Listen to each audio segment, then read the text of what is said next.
परीक्षा से डर सिर्फ मन का एक खेल है, क्रीड़ा,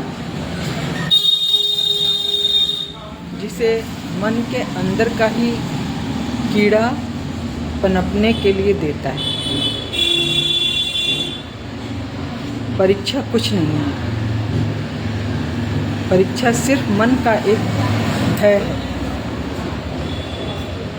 खेल है जो मन इंसान के साथ खेलता है और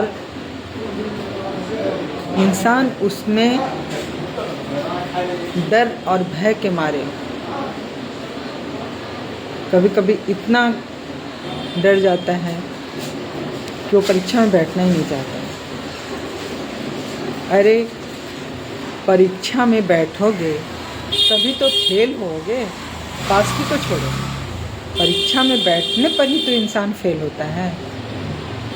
तो कम से कम लोग ये तो कहते हैं कि वो उस परीक्षा में बैठा और फेल हो गया, लेकिन अगर परीक्षा में बैठे ही नहीं तो पास कैसे?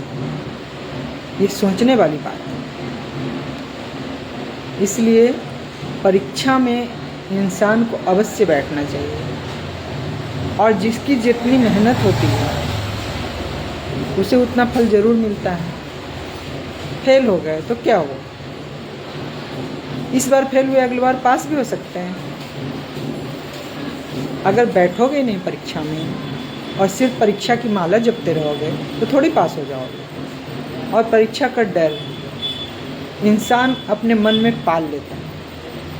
वो हमसे आगे क्यों निकल गया, उसका परसेंटेज ज़्यादा क्यों है, गार्जियन का प्रेशर, इस बार परीक्षा निकाल लेना है, अरे नहीं निकलेगा तो क्या हो जाएगा, अगले साल फिर से हो जाएगा। मान लीजिए इस परीक्षा में वो पास नहीं होता है तो कुछ और कर लेगा। परीक्षा हमारे लिए, हम परीक्षा के लिए थोड़ी। ज़िंदगी में कभी भी किसी चीज़ को इतना महत्व नहीं देना चाहिए कि वो ज़िंदगी पर ही हावी हो जाए, क्योंकि हम जिंदा हैं तभी तो हमारे लिए परीक्षा है, तभी तो हमारे लिए कामयाबी है। अगर हम जिएंगे ही नहीं तो फिर किस लिए परीक्षा? इसलिए परीक्षा का डर मन का एक खेल है जो मन इंसान के साथ क्रीड़ा करता है। उस मन के क्रीड़ा को दबाना आवश्यक है। उत्साह से पढ़ें, डर और भय से नहीं।